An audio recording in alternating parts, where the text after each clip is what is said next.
এসএসসিতে একদম ফেল করে ফেলছি। ফেল করার পরে অনেকজনের কটু কথা শুনতে হয়, ফ্যামিলি থেকে, আত্মীয় স্বজন। কটু কথা শুনতে শুনতে এমন একটা সময় চলে আসে যে আমি অনেক বেশি ডিপ্রেস হয়ে যাই। হয়তোবা রিলিজিয়ন সম্পর্কে আমার ফ্যামিলিগত যদি আমাকে ধারণা না দিত, তাহলে হয়তোবা আমি হয়তো দুনিয়ায় থাকতে পারতাম না এই সময়। দেশের বাইরের দিকে আমার একটা নেশা, দেশের বাইরে যাবো, আমি থাকবো না। ও বলতেছে যে তুই দেশের বাইরেই যা, সমস্যা নাই, কিন্তু এমন একটা স্কিল অর্জন কর যেটা ঘরের মধ্যে বসে থেকে করা যাবে। আমি তো জবের অ্যাপ্লিকেশন করতেছিলাম, 53টা অ্যাপ্লিকেশন করি। মানে 53টা থেকে একটাও রেসপন্স পাও নাই? 53টার মধ্যে একটা রেসপন্স পাই নাই। আচ্ছা। ইন্টারভিউ দিছি, আমার জবও হয়েছে, আচ্ছা। কিন্তু বলতেছে ওটা 3 মাসের জন্য প্রি ইন্টার্ন করতে হবে। প্রি ইন্টার্ন এখন এই যে তুমি যে ফিল্ডে এখন কাজ করতেছো, সো এইখানে করতে যে কি তোমার ভালো লাগতেছে নাকি তুমি এটা করতে ভালো পারো? নেইবারহুড ইফেক্ট, যার যত ভালো তার লাইফে এগিয়ে যাওয়ার প্রবাবিলিটি অনেক বেশি।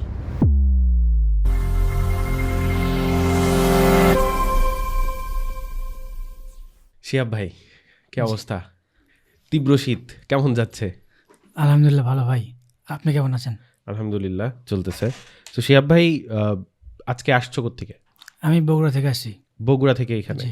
জার্নিটা কেমন গেল এই ঠান্ডার ভেতরে? জার্নিটা বলতে গেলে ভাই, আমি রাত্রে বের হয়েছি, রাতে 12:30টার দিকে বগুড়া থেকে রওনা করছি বাসে করে। আর বাসের মধ্যে অনেক শীত, এবং মানে আমি তো ঘুমাচ্ছিলাম, ঘুমাতে ঘুমাতে দেখি যে আমার মানে অনেক বেশি তীব্র শীত লাগতেছে। তারপরে মানে দেখলাম পাশের সিটে একজন ছিল, সে নাই। তারপর দেখলাম আশেপাশে, দেখি জানলা, মানে জানালার একটা মানে খুলে গেছে। খোলা, হ্যাঁ। হ্যাঁ, পরে আমি ওটা লাগাই দিলাম। হ্যাঁ। দেওয়ার পরে আর একটু ঘুমাতে যাচ্ছিলাম, পরে দেখি এই যে গাবতলে চলে আসছি। এই তো। জটিল জার্নি। সো এই যে এই তুমি কি একদম আগে থেকেই এরকমই ছিলা, মানে ডেডিকেটেড একদম ছোট থেকেই এরকম যে যাই হয়ে যাক আমি যাবই, নাকি হচ্ছে এটা আস্তে আস্তে আস্তে আস্তে গ্রো হয়েছে তোমার ভেতরে? না না না, আগে এরকম কোনো রিগ্রেট ছিলাম না, আস্তে আস্তে এটা গ্রো হয়েছে। আস্তে আস্তে গ্রো হয়েছে। আমরা যদি তোমার একদম ছোট থেকে শুনি আর কি, তুমি পড়ালেখা কোথায় করছো? এসএসসি, এইচএসসি কি আচ্ছা, অবস্থা ছিল? ওয়েল, আমি ক্লাস 5 পর্যন্ত পড়াশোনা করছি। ক্লাস 2 পর্যন্ত রুল একটু এলোমেলো ছিল। হুম। 3 থেকে 5 পর্যন্ত এক ছিল রুল। আচ্ছা। অ্যান্ড দেন সেখান থেকে পড়াশোনা শেষ করে হাই স্কুলে যাই। হাই স্কুলে হুম। সেখান থেকে রুল একটু দূরে চলে যাই প্রথম। তারপরে আমার রুল 10-এর মধ্যে থাকে। হুম। এসএসসি পর্যন্ত আমার রুল ছিল 10। আচ্ছা। আমি সায়েন্স 1 নিয়ে থেকে 10-এর ভিতরে হ্যাঁ, ছিল। হ্যাঁ। ভালো। সায়েন্স নিয়ে পড়াশোনা করছি। অ্যান্ড দেন সেখান থেকে ইন্টারে ভর্তি হই একটা কলেজে, গভর্নমেন্ট কলেজে। সো ইন্টারে ভর্তি হওয়ার সময়ে মানে আমি সায়েন্স নিতে চাচ্ছিলাম না।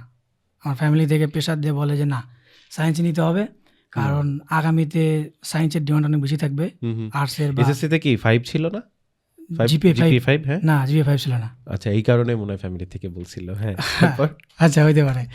তো আমি ইচ্ছা করে সায়েন্স নিতে চাচ্ছিলাম না, মানে সায়েন্সের কেমিস্ট্রি, ফিজিক্স আমার ভালো লাগে না, এবং হায়ার ম্যাথ ছিল। হুম। তো দ্যাটস ওয়াই আমি বলতেছিলাম যে আমি আসলে মানে আমার ইয়েটা চেঞ্জ করব, মানে গ্রুপটা চেঞ্জ করব। সো ফ্যামিলির প্রেশারেই আমার মানে সায়েন্সটা পড়া লাগে সেই গভর্নমেন্ট কলেজ থেকে। হুম। সো অ্যান্ড দেন যখন আমি এইচএসসি ফাইনাল পরীক্ষা দেই, তখন আমার মধ্যে ভয় কাজ করে, এবং এর আগে অনেক কিছু ঘটে যায়। সো পড়াশোনার দিকে ভালো একটা ফোকাস থাকে না। অ্যান্ড দেন আমি যখন এইচএসসি পরীক্ষা দেই, তখন মনে হচ্ছিল সব অল ওকে, ঠিক আছে। বাট যখন রেজাল্টটা চলে আসে, তখন আসলে সেটা বলার মতো না। মানে কি এইচএসসি রেজাল্টে হ্যাঁ, মানে বলার মতো না বলতে কি একদম মানে ফেল করে ফেলছিলা নাকি একেবারে খারাপ হয়েছিল? না, একদম ফেল করে ফেলছি। I high. এইচএসসিতে একদম ফেল করে ফেলছি। তো ফেল করার পরে আমি তো গ্রামের মানুষ, তো ফেল করার পরে তো গ্রামে থাকা যায় না। অনেকজনের কটু কথা শুনতে হয়, ফ্যামিলি থেকে, আত্মীয় স্বজন।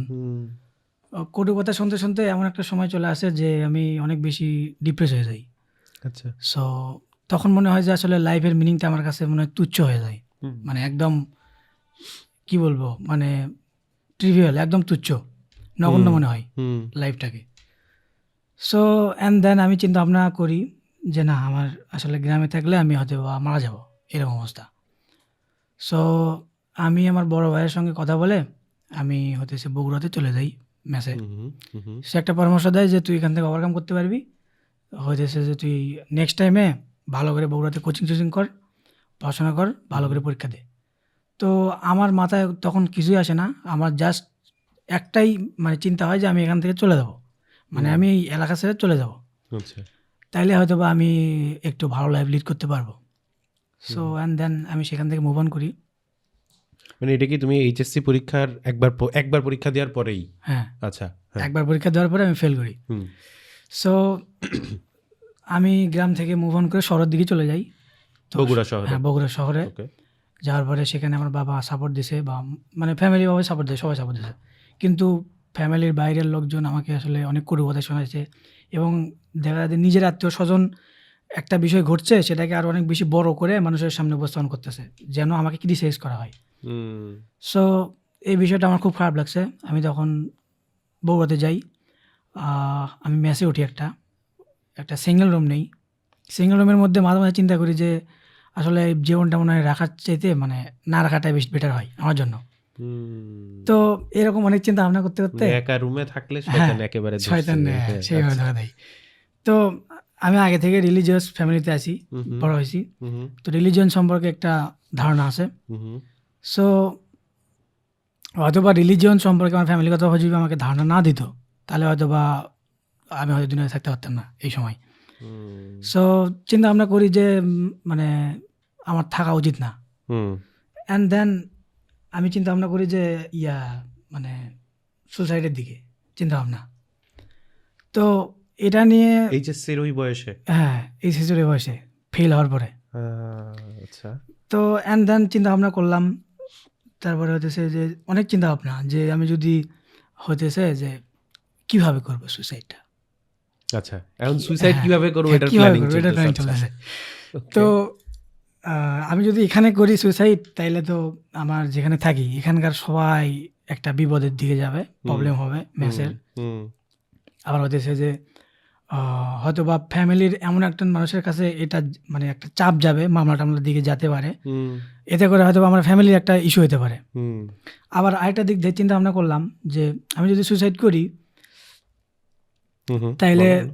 আমি তো আসলে দুনিয়াটা মানে হারাইলাম এবং পরকালটা হারাইলাম। হুম, সো আমার এর চাইতে কি বেটার না যে আমার কোনো একটা হাসপাতাল বা কোনো একটা প্লেস থেকে ঘুরে আসা, যে যেখানে দেখা মানুষের কষ্ট উপলব্ধি করা, তাদের কষ্ট কি আমার চাইতে বেশি কিনা। হুম, যদি তাদের কষ্ট আমার চাইতে বেশি হয়, তাইলে তারা কেন সুসাইড করতেছে না? তা আমি আমি হয় কেন সুসাইড করব?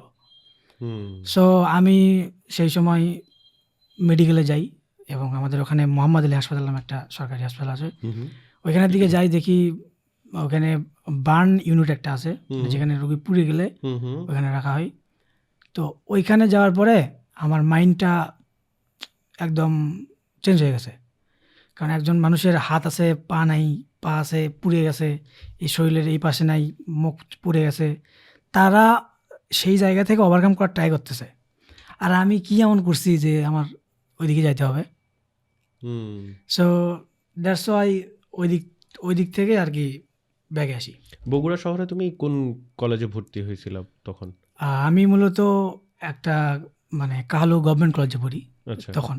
তখন হ্যাঁ, ওইটা কি বগুড়া শহরেই? না, বগুড়া আমাদের থানাতে। আচ্ছা, বগুড়া শহর থেকে সামান্য মানে একটু। তুমি কলেজে ওইখানেই ছিলা, হ্যাঁ, শহরে চলে শহরে আসছিলা। চলে আসছি। আচ্ছা, অ্যান্ড দেন আমি যে তুমি কোন সাবজেক্টে ফেল করছিলা? সবগুলাতেই? না, না, না, না। তাহলে? ও, ফেল করার একটা ইস্যু আছে। সেটা হলো আমার ফিজিক্স আর কেমিস্ট্রি দুটাতেই ফেল চলে যায়। Physics, chemistry? কেমিস্ট্রি দুটাতেই। মানে আমি সায়েন্সে পড়ে মেন দুইটাতেই ফেল? হ্যাঁ, আচ্ছা। মেইন দুটাতেই। তো আমার দুটাতেই একটা মানে রং ছিল যে আমি হ্যাঁ, এত খারাপ পরীক্ষা দেই নাই যে আমি ফেল করব। হুম, আমার এটাও চিন্তা ভাবনা। হুম, পরে আমি তো একটু মানে আশেপাশে ফ্রেন্ডের থেকে খোঁজ নিচ্ছি যে আসলে কী অবস্থা, কার রেজাল্ট কী, কে কোথায় ভর্তি হতেছে, কোথাও ওকে ভার্সিটি প্রিপারেশন নিচ্ছে কি না। তো এরকম আজ করতে করতে দেখি আমাদের কলেজের 157 জন ফেল করছে। আচ্ছা, তো 157 জন ফেল করার পরে মানে আমার একটু মানে মানে দিলটা একটু নরম হলো যে না, আমি একা না, আমি একা না, আমার সাথে আমার 156 সাথে জন আছে। হ্যাঁ, আচ্ছা, true, 157 জন আছে। ওকে, তারপরে সেটা নিয়ে একটা ইনভেস্টিগেশন চলছে, না এত সরকারি কলেজ থেকে এতজন ফেল করার কথা না।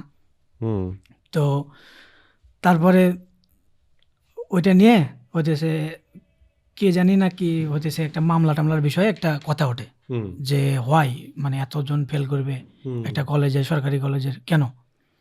তো তারপরে সেটা নিয়ে কলেজে একটা মানে আন্দোলন হয় সম্ভবত। আমি তো সব কোনো জায়গা থেকে মানে ওখান থেকে বের হচ্ছি না, খালি জাস্ট খবর টবর নিচ্ছি। আমি কোথাও নেই, একদম হাইট। এমনকি আমার সেই সময় আমার একটা মামার বিয়ে হয়, আমাকে দাওয়াত দেয়, আমি বিয়েতে যাই নাই। আপন মামা? হ্যাঁ, মানে আমার মায়ের মামাতো ভাই, আচ্ছা, নিজের আপন মামাই। আপন মামাই। হ্যাঁ, তো আমি বিয়েতেও যাই নাই, আমাকে দাওয়াত করা হয়েছিল। সো তারপরে কলেজে একটা ইয়েটা হয়, তো বলে যে প্রিন্সিপাল একটা মানে প্রবলেম করছে, তার কারণে আমাদের প্র্যাকটিক্যাল মার্কটা যোগ হয় নাই। সো দ্যাটস ওয়াই আমাদের কলেজের ওই হল রুমে যতক্ষণ ছিল ওই হলের পুরো 157 জন ফেল করছে ওই দুইটা সাবজেক্টে। ফিজিক্সের পার্ট 1 পার্ট 2 থাকে না, সো একটা পার্ট 1 একটা পার্ট 2 তে, কেমিস্ট্রি পার্ট 1 আর ফিজিক্সের পার্ট 2 তে চলে গেছিল। আচ্ছা, এই তো গল্প। আর হচ্ছে দেন আমি পরবর্তী বছরে আবার পরীক্ষা দিছিলাম। ওকে, এরপর পরবর্তী বছরে আমি মানে ফুল প্রিপারেশন নিয়ে ভালোভাবে পরীক্ষা দিছি, এবং ওইখানে আমার একটা স্যার ছিল, স্যার অনেক ভালো পড়াইছে।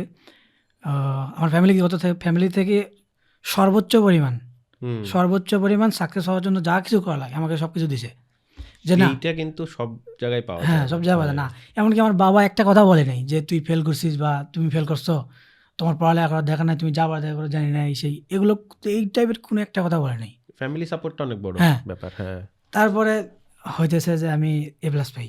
মাশাআল্লাহ, চমৎকার। তারপর তো A+ পাওয়ার পরে তো চিন্তা ভাবনা অনেক চেঞ্জ হয়ে যায়। ও ফেল করার পরে আমার মাথায় তখন একটা চিন্তা ভাবনা ঘুরপাক খাচ্ছিল যে না, বাংলাদেশে আমার থাকা উচিত হবে না, আমি ফেল করছি, দেশের বাইরে চলে যাবো। হ্যাঁ দেশের বাইরে চলে যাব। সো সেই সময় আমি দেশের বাইরে যাওয়ার জন্য কয়েকটা স্কিল ডেভেলপমেন্ট করতেছিলাম। আচ্ছা, লাইক হচ্ছে যে ইলেকট্রিক্যাল অ্যান্ড ইলেকট্রনিক্স, এর একটা কোর্স করছিলাম বিটাক থেকে, বগুড়া বিটাক। ওখান থেকে আমি সাকসেসফুলি ওইটা মানে অ্যাসেপ্ট করতে পারছি। NSD এর আন্ডারে একটা পরীক্ষা হয়, ওই পরীক্ষাটা দিয়ে আমি সাকসেস হয়েছি। সো ইলেকট্রিক্যাল কোর্স করার পরে হচ্ছে যে একটা শেফের সঙ্গে আমার পরিচয় হয়। শেফ, রান্নাবান্না শেফ। ওইটা এইচএসসি থাকাকালীন সময় এই আমি কোচিংও করতেছি, আবার এইদিকে এগুলো হইতেছে। আচ্ছা, কোচিং বলতে এইচএসসির পরে অ্যাডমিশন কোচিং? না এসএসসি ফেল করলাম না, আচ্ছা, ফেল করার পরে এগুলো চলতেছে, পড়ালেখা, এন্ড দেন আবার এটাও চলতেছে। ওকে ওকে, স্কিল ডেভেলপমেন্টের কথা। তোমার ওই সময় আসলে কি হওয়ার ইচ্ছা ছিল? মানে ছোট থেকে কি তুমি শেফ হইতে চাইতা বা কি হইতে চাইতা ছোটকাল থেকে? না ছোট থেকে আমার কোনো মানে এরকম কোনো প্ল্যানই ছিল না আমি কি হব। আমি সবসময় ফ্যামিলিকে ফোকাস দিছি, যে ফ্যামিলি যেটা বলবে আমি সেটার দিকে যাব। আমার ফ্যামিলি বলছিল যে, আমার বড় ভাই ইঞ্জিনিয়ার, সো বলছিল যে তোমাকে ওই ইঞ্জিনিয়ার ফিল্ডে না হয়ে ওই ডক্টরেট কোনো একটা ফিল্ডে যাওয়া উচিত, কারণ ও একটা এই ফিল্ডে আছে, তোমার এই দিকে যাওয়া উচিত, সেই জন্য, বা সরকারি চাকরির দিকে যাওয়া উচিত। সেই জন্য আমার হতেছে যে ছোটবেলায় আমি যখন জন্মগ্রহণ করি তখন আমার বয়সটা কমায় দেয়, যে সরকারি চাকরির জন্য যেন বয়সটা বেশি থাকে। হ্যাঁ, ইউনিভার্সিটি শেষ করার পরেও যেন একটা বয়স থাকে। এটা তুমি এখন আর বাংলাদেশে অনেকেই করে, বয়সটা একটু কমাই দিয়েছে। হ্যাঁ, সো সেই বয়স কমানোর জন্য অনেক প্রবলেম হচ্ছে পরবর্তীতে। তো যাই হোক, আমি তো সেই সময় পড়াশোনা করতেছি এবং বিদেশে যাওয়ার প্ল্যানিং করতেছি। আমি পাসপোর্টটা করে ফেলি, আমার বাবা পাসপোর্টের টাকা দেয়, আমি পাসপোর্ট করে ফেলি। পাসপোর্ট করার পর মানে পুলিশ ভেরিফিকেশনে একটা প্রবলেম ঘটে। পুলিশ তো মানে ভেরিফিকেশন আটকায় দেয়, বলে যে তুমি স্টুডেন্ট না, আবার স্টুডেন্টের ডকুমেন্ট দেখাও, আবার তুমি আনএমপ্লয়েড দিয়ে অ্যাপ্লিকেশন করছো। সো কিন্তু আমি যখন পাসপোর্ট করতে যাই তখন কিন্তু আমাকে স্টুডেন্ট হিসেবে অ্যাপ্লিকেশন করছিলাম, কিন্তু ওরা আবার ওই স্ট্যাটাসটা চেঞ্জ করে আনএমপ্লয়েড দিয়ে পাসপোর্টটা করায় দেয়। কিন্তু যখন পুলিশ ভেরিফিকেশন করতে যাই তখন বলে তুমি তো স্টুডেন্ট, আনএমপ্লয়েড কেন করছো? এইদিকে কিন্তু পাসপোর্ট অফিস থেকে আমাকে ওটাই করাইছে। এরপরে হইতেছে পুলিশ অনেক বিষয় বাহানা টাহানা দিয়ে বলে যে তোমার এটা হবে, এটা ফেল হচ্ছে। পরবর্তীতে ওরা টাকা পয়সা চায় অনেক। তারপরে আমি টাকা পয়সা দিই না, মাত্র 500 টাকা দেই। পুলিশ তো মানে ওখানকার যাই ভেরিফিকেশনে ছিল, ও রাগারাগি হয়। আমি বলছি যে আপনি যা কিছু করেন সমস্যা নাই, আমি আপনাকে 500 টাকা দিতে পারবো না। তো আমি সেটা দিয়ে পরবর্তীতে আমার পাসপোর্টটা হয়ে গেছে। আচ্ছা, যাই হোক, তো আমি তখন হচ্ছে যে একটা শেফের সঙ্গে পরিচয় হয়। আচ্ছা, তো শেফ আমাকে অনেক বিষয়ে শিক্ষা দেয়, আমি রান্নাবান্না কীভাবে করতে, ওনার কাছে আমি আমার স্টোরিটা শেয়ার করছিলাম। আচ্ছা, যে এই বিষয় শেফ কি হচ্ছে তুমি দেশের বাইরে যাওয়ার জন্য শিখছিলা নাকি এমনি নিজের থেকে ইচ্ছা করে? না, শেফের সঙ্গে এমনিতে পরিচয় হয়, ওনার সঙ্গে আমি আমার বিষয়গুলো বলি। ওকে, তো উনি বলে যে শেফ শুধু বাংলাদেশে না, বিশ্বের বাইরের দেশের শেফের অনেক বেশি চাহিদা। ওকে কারণ এটা শুধু লো ক্লাস থেকে শুরু করে কর্পোরেট লেভেল পর্যন্ত সবাই হতেছে যে একটা রান্না বান্নার দিকে খাওয়া দাওয়া অনেক বেশি হুম ফোকাস থাকে, দেয়, হ্যাঁ, অনেক হ্যাঁ জায়গায় থাকে থাকে, অনেক হ্যাঁ। বেশি। তো সেই জন্য বলছে তুমি যদি শেফ হওয়ার পরে যদি বিদেশে যাইতে পারো তাহলে তোমার অনেক বেশি লাভ। হুম তোমার ইলেকট্রিক্যাল কাজের চাইতে হুম তুমি হয়তো বা এটার চাইতে অনেক বেশি ভালো করতে পারবা। হুম তো তুমি আমার সঙ্গে শেফে কাজ করো। হুম হুম তো আমি হইতেছে এর মধ্যে পরীক্ষাটা কমপ্লিট করি, হুম। পরীক্ষাটা ওকে শেষ হয়ে যায়, তারপরে তো রেজাল্টটা পাইছি। হুম তো অ্যান্ড দেন আমি শেফের সঙ্গে হইতেছে কাজকাম করতেছি, শিখতেছি। তো উনি রেস্টুরেন্টে যাই, উনি আমাকে শেখায় এবং যা যা রান্না হয় আমাকে খাবার দেয়, আমি খাই। হুম হয়তো বা উনি টেস্ট করে মানে এমনি করে বলে টেস্ট করো, তো মানে খাইতে দেবে কিন্তু ওটা বলে না, বলে টেস্ট করো। টেস্ট করতে দিয়ে আমাকে খাইতে দেয় পিৎজা, বার্গার, তারপরে কফি, তারপরে হচ্ছে স্যান্ডউইচ, মানে যা যা তৈরি হয় উনি আমাকে খাইতে দেয়। হুম হুম তো সবার তো খাবার একটা নেশা থাকে যে ভালো ভালো খাবার হইতেছে, মানে এখানে যদি টাকা পয়সা কমও দেওয়া হয় আমি থেকে যাবো, হুম খাওয়া দাওয়া হইতেছে ফ্রি ফ্রি। হুম হুম তো আমি শেফের সঙ্গে পরিচয় হই। শেফ তো আমি মানে আমি কয়েকদিন যাই, শেফের সঙ্গে ভালো আন্ডারস্ট্যান্ডিং হয়। আহ, শেফের সঙ্গে আমার দাঁড়িয়ে আছে, শেফেরও দাঁড়িয়ে আছে। সো এই জিনিসটা অনেক বেশি মিল খায় এবং এবং হতেছে মেন্টালিটিভাবে ওনার সঙ্গে আমার অনেকগুলো বিষয় সাইকোলজিক্যালি কথাবার্তা হতে হতে অনেকগুলো বিষয় ম্যাচ করে। হুম হুম ও আমাকে অফার করে বসে যে তুমি এখানে থেকে যাও আচ্ছা পার্মানেন্ট। ওকে সো আমিও চিন্তা ভাবনা করি যে না, এখানে এখান থেকে যদি আমি শেফ অরিজিনালি যদি শেফের কাছে থাকে, হট কিচেনে যদি রান্না করার পরে যদি আমি হুম থাকতে পারি, হুম তাহলে আমি যদি এখান থেকে পাসপোর্টটা আসেই, হুম আমার বেসিক্যালি যাওয়ার উদ্দেশ্য ছিল অস্ট্রেলিয়াতে।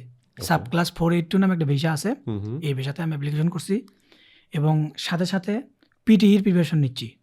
পিটিই হচ্ছে পিয়ারসন টেস্ট ইন ইংলিশ, এটা আচ্ছা। আইএলসের মতনই। ওকে সো আইএলটিএস এর মতনই পিটিই, এটা পিয়ারসন টেস্ট ইন ইংলিশ, এটা ওখানে যেতে এটা লাগে। দিয়েও করা যায়। হ্যাঁ। হ্যাঁ, তো আমি পিটির প্রিপারেশন নিচ্ছি এবং সাথে সাথে শেফের এই কাজগুলো করতেছি, আর পরীক্ষা তো কমপ্লিট। হুম আর আর সেই সাথে আমার বড় ভাইয়ের একটা এজেন্সি ছিল ফটো এডিটিংয়ের। হুম হুম তো আমি সেটাতেও ডেভেলপমেন্ট করছি 2020 সাল থেকে হুম হুম এই পরীক্ষার আগ পর্যন্ত। হুম সেখানে আমি ওকে জিজ্ঞেস করছিলাম যে যে আমাকে একটা চাকরি বাকরি ব্যবস্থা করে দেন, আমি তো কাজটা অলরেডি জেনে গেছি। হুম তো ও একটা এক্সকিউজ দিয়েছিল বড় ভাই, হুম যে বলছিল যে না, এত ছোট বয়সে টাকা পয়সা ইনকাম করা উচিত না, তো এই এক্সকিউজে মানে টাকা পয়সা ইনকাম করা উচিত না। সো আমি পরবর্তীতে দু একটা ক্লায়েন্ট হান্ট করি এবং ক্লায়েন্টের প্রজেক্ট করি ফটোশপের হুম হুম করে। গ্রাফিক ডিজাইনিং হ্যাঁ, ফটোশপের এডিটিং, Editing, ক্লিপিং আচ্ছা, পার্ট, clipping মাস্কিং, part টা, okay, শ্যাডো okay. ক্রিয়েশন, হুম, এগুলা। হুম হুম তো ব্যাকগ্রাউন্ড মোবাইলস তখন বেশি জনপ্রিয় ছিল, এখন তো অত বেশি নাই। এখন তো করা লাগে না। হ্যাঁ, এআই এসে হ্যাঁ সবকিছু চেঞ্জ করে দিছে। হ্যাঁ। তো কিছু ক্লায়েন্ট প্রজেক্ট করা হয় এবং সেই মানে ওইটা তো বাসায় গিয়ে করি, মেসে গিয়ে, ওখানে আমার ল্যাপটপ আছে, কম্পিউটার আছে। অ্যান্ড দেন আমি শেফের সঙ্গে কাজ করি। হুম হুম সব শেফ আমাকে অফার করে বসে যে ঠিক আছে তুমি এখানে থেকে যাও। হুম তো এই সময় হতেছে যে আমার বড় ভাই আমাকে ফোন দেয় যে ঠিক আছে তুই কই, আমার বাসায় আয়। হুম হুম সো ওর সঙ্গে মিট করি। ও বলে যে ইন্ডাস্ট্রির অবস্থা তো ভালো না, আমাদের বিজনেস কতদিন চলবে জানি না, ওরা 4 জন মিলে একটা স্টার্ট আপ দিয়েছে। হুম হুম সো বলতেছে যে আমাদের একটা নতুন একটা টেকনোলজির দিকে যাইতে হবে, নতুন আচ্ছা। জিনিস আমাদেরকে ডেভেলপ করতে, মানে নিজেদের মধ্যে একটা স্কিল অর্জন করতে হবে যেটা নতুন, হুম যেটা সামনের মার্কেটে অনেক বেশি ভালো করবে। হুম হুম তো আমি বলি সেটা কি? তো সেটা বলে যে সেটা অনেক কিছু হতে পারে, মেশিন লার্নিং হতে পারে, অ্যাপ ডেভেলপমেন্ট হতে পারে, ওয়েব ডেভেলপমেন্ট হতে পারে। তো তারপরে ও রিসার্চ করতেছে, আমি তো ওইদিকে ফোকাস না, আমার তো টাকা আসতেছে, হুম আমাকে টাকা দেয়, খাবার দেয়, আবার আমাকে জবের অফার করতেছে, হুম আমার তো ওইদিকে কোনো ফোকাস তুমি নাই। দেশের বাইরেও যাওয়ার আর জন্য দেশের বাইরে চেষ্টা করতে পাসপোর্ট পারছো। টাসপোর্ট সব ওকে। হুম সো আমার ওইদিকে ফোকাস থাকে না। হুম সো আমার বড় ভাই আমার মানসিকতা এমনভাবে ঘুরাই দিছে যেটা আসলে বলার মতো না। কিরকম?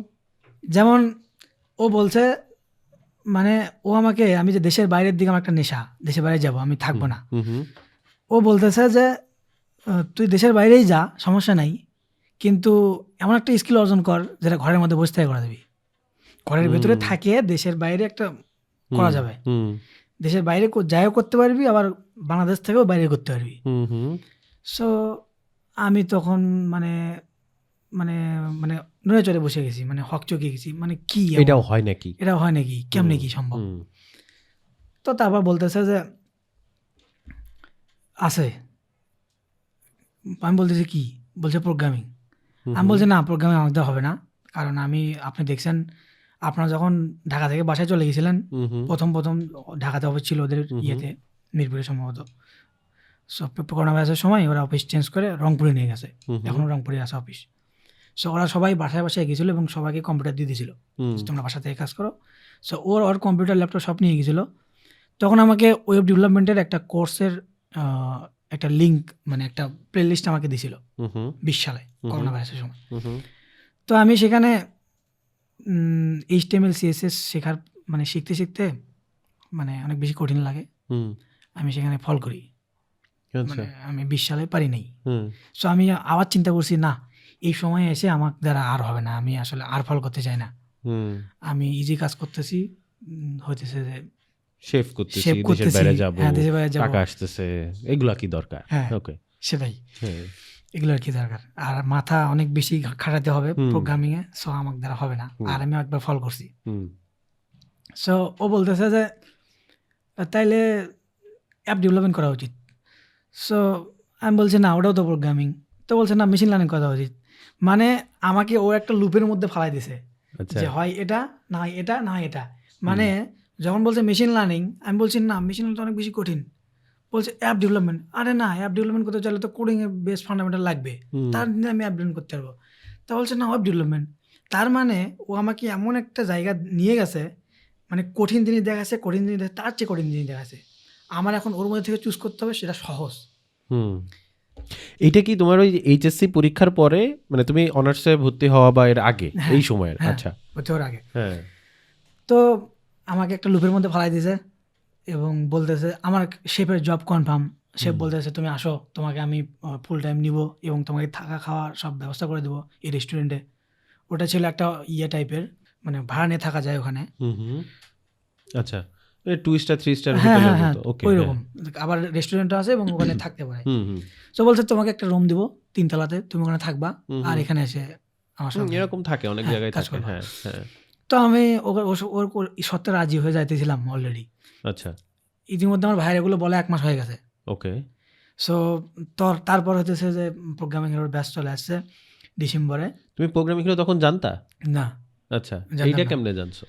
আমি প্রোগ্রামের সম্পর্কে জানতামই না। আমি আমার ভাইয়ের ওখানে গেছিলাম, রংপুরে গেছিলাম যখন হুম আসে 2022 সালে পরীক্ষার আগে। হুম জহাঙ্গীর মাহবুবের ভাইয়ের একটা বই ছিল, রিচার্জ ইওর ডাউন ব্যাটারি, হ্যাঁ হ্যাঁ বইটা ছিল। হ্যাঁ হ্যাঁ সো বইটা মানে কথাটাই মানে বইয়ের শব্দটাই মানে এলোমেলো, মানে হাসি হাসি ঠাট্টা। আচ্ছা এলোমেলো আচ্ছা আমি সেই বইটা ওখানে ছিলাম 3 দিন। হ্যাঁ 3 দিনের মধ্যে আমি ওই বইটা শেষ করে ফেলে দিই। হ্যাঁ মানে মানে মজায় মজায় পড়ে শেষ করে ফেলে দিই। হুম ওইখানে ইয়ের উদাহরণ দিছিল, মানে মার্জুক রাসেল, মোশাররফ করিম, হুম যে এরা যদি পারে তুমি কেন পারবে না?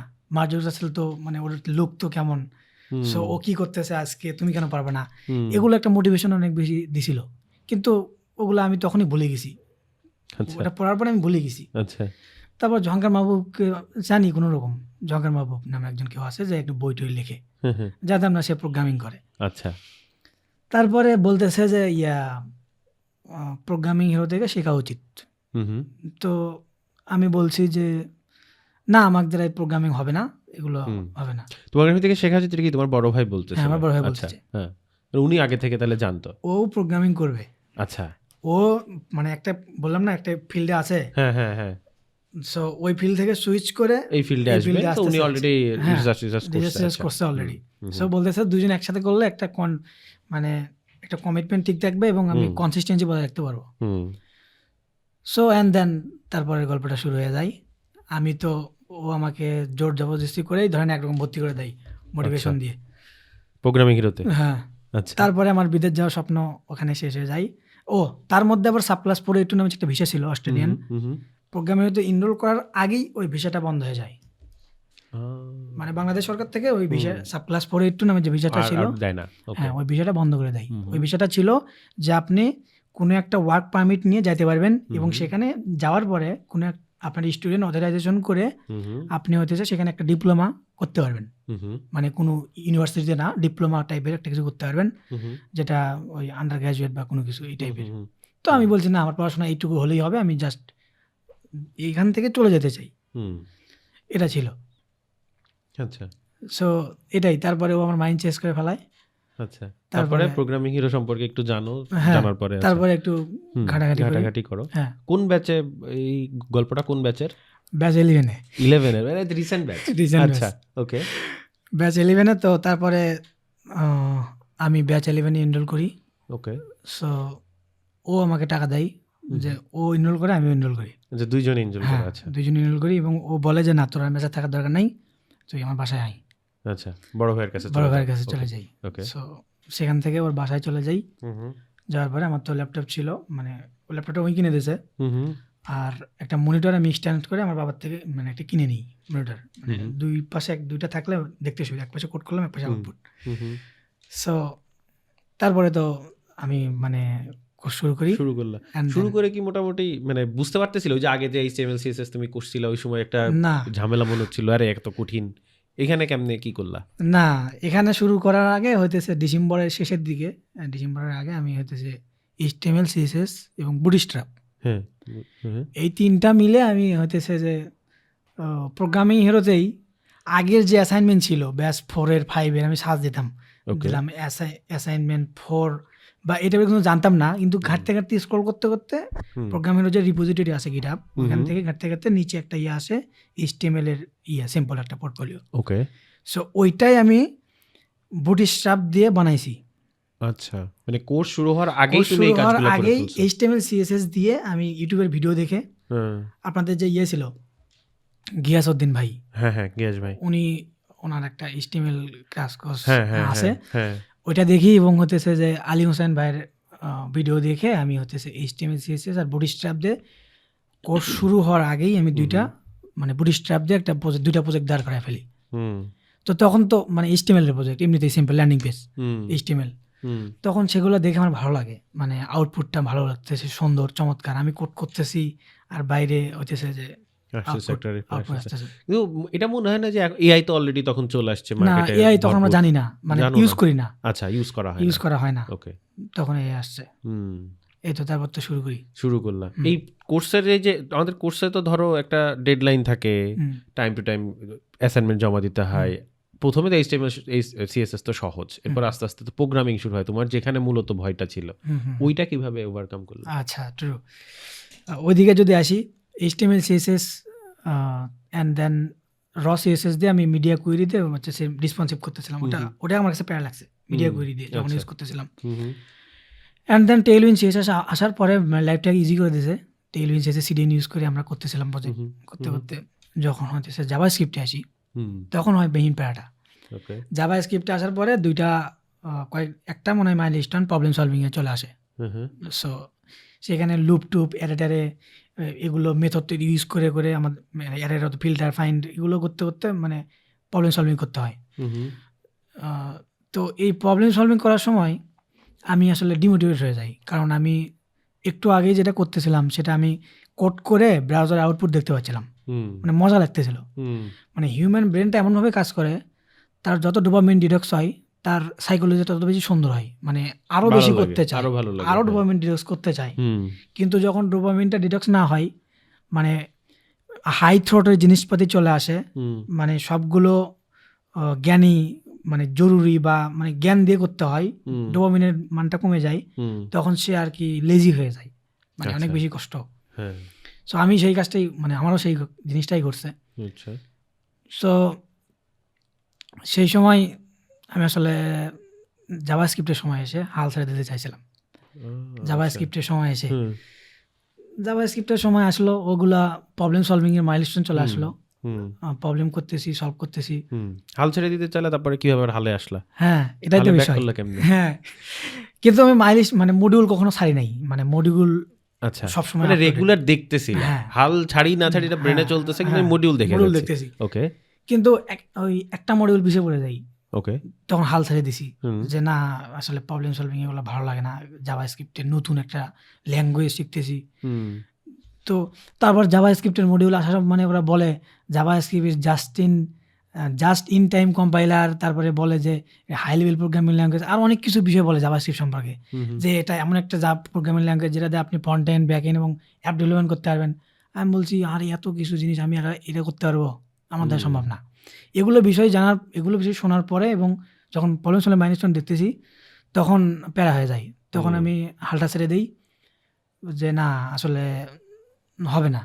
আচ্ছা, তো হাল ছেড়ে দেওয়ার পরে আমি আসলে মানে আমি চাচ্ছিলাম একটা ন্যাপ নেওয়ার পরে চিন্তা ভাবনা করা যাবে যে কি আচ্ছা, হবে। ওকে, তো আমার বড় ভাই বলতেছে যে না দেখি মানে প্রোগ্রামিং হিরোর এমন কোনো কিছু আছে নাকি যে আমি কারোর সাথে সেশনে বসতে পারবো, আচ্ছা, সাপোর্ট সেশন আছে এরকম কিনা বা আছে কিছু কিনা। আছে কিনা। আচ্ছা, হ্যাঁ, হ্যাঁ, তো তারপর সাপোর্ট সেশনে যাওয়ার পরে বলতেছে হ্যাঁ আছে। তো সালাউদ্দিন আহমেদ নামে একজন আছে আপনাদের প্রোগ্রামিং হিরো, হুম, সালাউদ্দিন হুম, চিনেন?